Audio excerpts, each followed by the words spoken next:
అందరికీ నమస్కారం. ఈరోజు మా అన్నగారు ఎన్టీ రామారావు గారు సినీ వజ్రోత్సవాలు 25 ఇయర్స్కి వచ్చి విజయవాడలో ఈ స్టేజ్ మీద ఇలా మాట్లాడగలుగుతామని అనుకోలేదు. ఆ అవకాశం రావటానికి కారణం మా చంద్రబాబు నాయుడు గారు. ఎందుకంటే ఎన్టీ రామారావు గారు ఈ ప్రపంచంలో అన్నగారు అని పిలువబడే ఏకైక వ్యక్తి మన ఎన్టీ రామారావు గారు ఒక్కరే. అంత మహానుభావుడైన ఎన్టీ రామారావు గారితో కృష్ణరాజు గారికి ఎంతో అనుబంధం ఉంది. అందుకనే మా జనార్దన్ గారు 10 రోజుల ముందే వచ్చి నన్ను పిలవడం జరిగింది. అంటే వారికి మనస్ఫూర్తిగా నా అభినందనలు తెలుపుతున్నాను. అంటే వారి గౌరవం కృష్ణరాజు గారికి, మీరు వస్తే కృష్ణరాజు గారు వచ్చినట్టమ్మా, అన్నగారితో ఆయనకు చాలా అనుబంధం. నిజంగా కృష్ణరాజు గారికి చాలా అనుబంధం. ఇంకా అసలు రామారావు గారి గురించి ఎంతో బాగా చెప్తూ ఉండేవారు. అందుకే నాకు బాగా తెలుసు రామారావు గారి గురించి. ఒకసారి రామారావు గారితో ఆయన భక్త కన్నప్ప సినిమా తీశారు. ఏవైనా ఇది అన్నగారికి అయితే దీని గురించి బాగా తెలుస్తుంది, ముందుగా మనం అన్నగారికి చూపించాలని కృష్ణరాజు గారు, సూర్యనారాయణ రాజు గారు అనుకొని రామారావు గారి దగ్గరికి వెళ్ళారంట. ఇలా మీరు ఎలాగైనా మీకు ముందు చూపించాలనుకుంటున్నాము అంటే, తప్పకుండా బ్రదర్, మీరు అన్నీ రెడీ చేసుకోండి, నేను వస్తున్నాను అన్నారంట. ఆ డేట్ చెప్తే పక్కన ఉన్నారు మేనేజరు, అయ్య బాబాయ్ ఆ రోజు షూటింగ్ ఉంది అన్నగారికి, ఆయన జీవితంలో ఎప్పుడు కూడా షూటింగ్ వాయిదా వేసుకోలేదంట రామారావు గారు. వారు చెప్పారంట, సార్ ఆ రోజు మీకు షూటింగ్ ఉంది, ఎలాగ సార్, అది భానుమతి గారితో కాంబినేషను, చాలా కష్టం అని. మీరు ఏం చేస్తారో నాకు తెలియదు బ్రదర్. ఆ బ్రదర్స్ ఇద్దరు చూసారా, వారు పిలిచే ఈరోజు మా అన్నగారు ఎన్టీ రామారావు గారు సినీ వజ్రోత్సవాలు 25 ఇయర్స్కి వచ్చి విజయవాడలో ఈ స్టేజ్ మీద ఇలా మాట్లాడగలుగుతామని అనుకోలేదు. ఆ అవకాశం రావటానికి కారణం మా చంద్రబాబు నాయుడు గారు. ఎందుకంటే ఎన్టీ రామారావు గారు ఈ ప్రపంచంలో అన్నగారు అని పిలువబడే ఏకైక వ్యక్తి మన ఎన్టీ రామారావు గారు ఒక్కరే.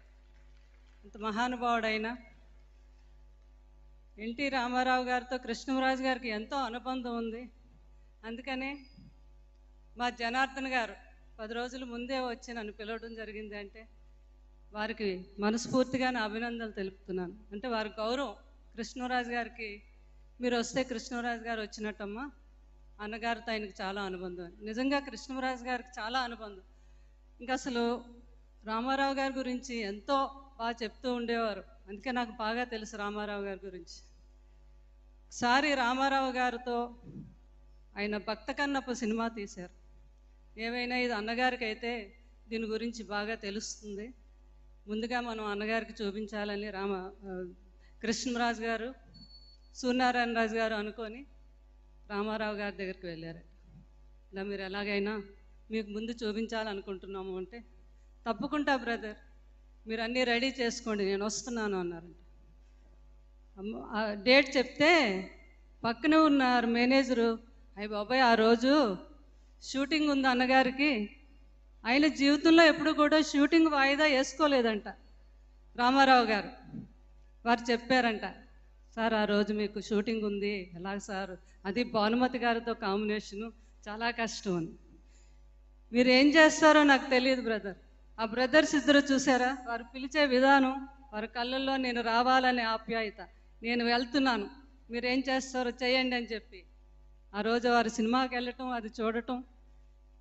ఇంటర్వ్యూల తర్వాత ఇంటర్వ్యూలు ఇస్తామంటే కృష్ణరాజు గారు తన బ్రదర్ ఇంటర్వ్యూలు కూడా ఇవ్వద్దు, నేను కంటిన్యూ చేస్తానని చెప్పి ఆ సినిమా చూసి ఆ సినిమాని మెచ్చుకొని, అది 100 days ఆడుతుందని చెప్పిన సినిమా భక్త కన్నప్ప నిజంగా అంత విజయాన్ని సాధించింది. అది ఎన్టీ రామారావు గారి గొప్పతనం.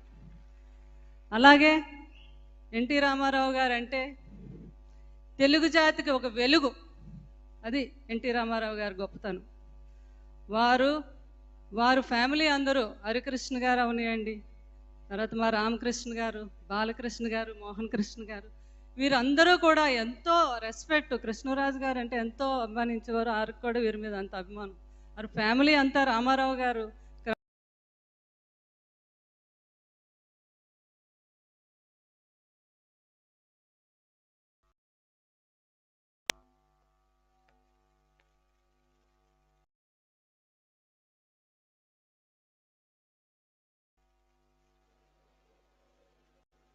లోనే కాదు, సినీ రంగంలోని